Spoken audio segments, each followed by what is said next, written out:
see the military in a little slightly different perspective, you know. Before, during the martial law years, you know, any military would become in our sight, you know. We have that revulsion, that anger, you know, because of the experiences that we learn from friends and families, etc. But the February thing, you know, that the military has one of those things, one of the groups responsible also with the open mutiny against Marcos and the whole glorious days at EDSA, you know.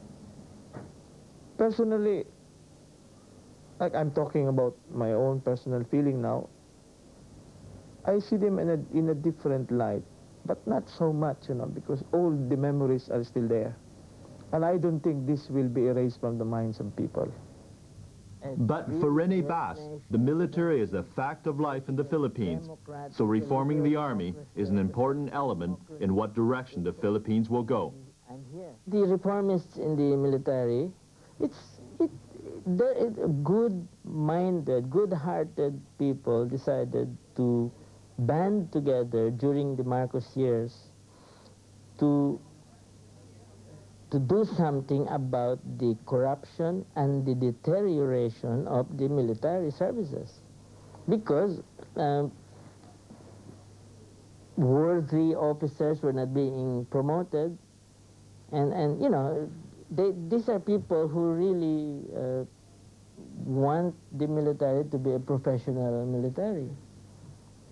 And then I suppose after the revolution they saw that rightly or wrongly, and mostly wrongly, they saw that the same things were happening, you know, and maybe they themselves were, and they probably felt, they believed that there were lefties in the government, and Mrs. Aquino was standing to the left, so they had to make noise, and in order to make Mrs. Aquino turn right. I have a suspicion that this reform, this RAM, you know, would some of the officers would be involved in the torture of political prisoners and other civilians, you know, captured. So this would be abusive soldiers, in fact, some of them. I hope that with the exit of Enrile, you know, this movement will be crushed, because it's getting to be a clique within the military, an elite, that's what they are called, an elite faction in the military. And General Ramos cannot touch them because they are assigned as detailed to the security of the Ministry of National Defense. They are Enrile's boys. Please raise your right hand and repeat after me. I, Rafael M. Ileto. I, Rafael M. Ileto. Of Quezon City. Of Quezon City. Having been appointed to the position of Minister of National Defense. Having been appointed to the position of Minister. With Juan Ponce and Rayleigh out, a new player, General Rafael Ileto has come on the stage. I will discharge the best of. He's a West Point graduate and was once a professional soldier and diplomat.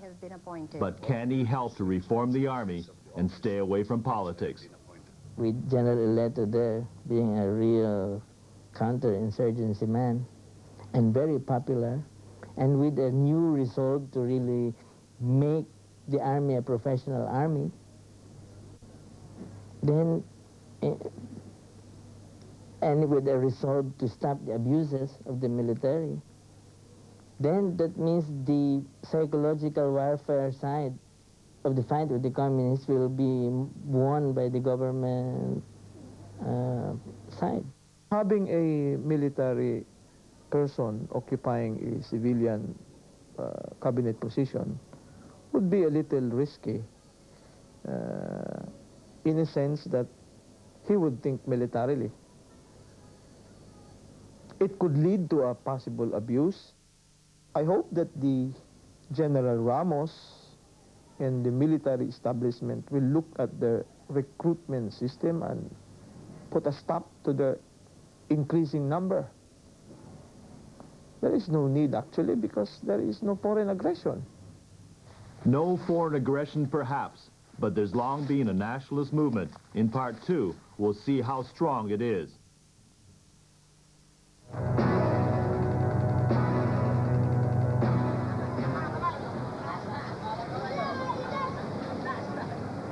Almost 3 out of 4 Filipinos live under the poverty line.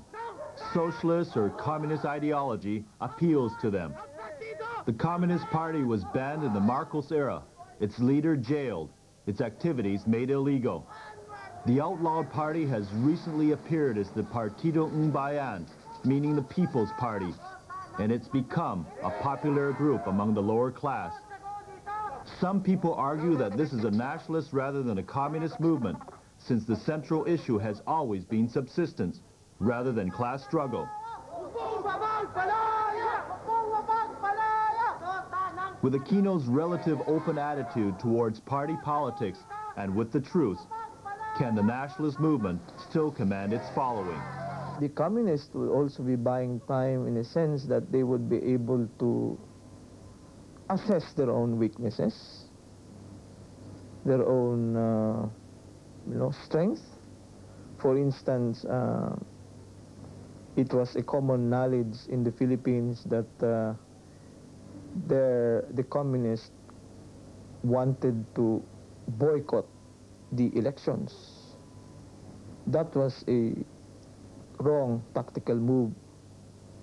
It is by having some breathing spell like this in the ceasefire that they can also sit down and say, hey, what are we really, time to assess your own strength and your own weaknesses. In the end, the counterinsurgency fight is really a socio-economic battle.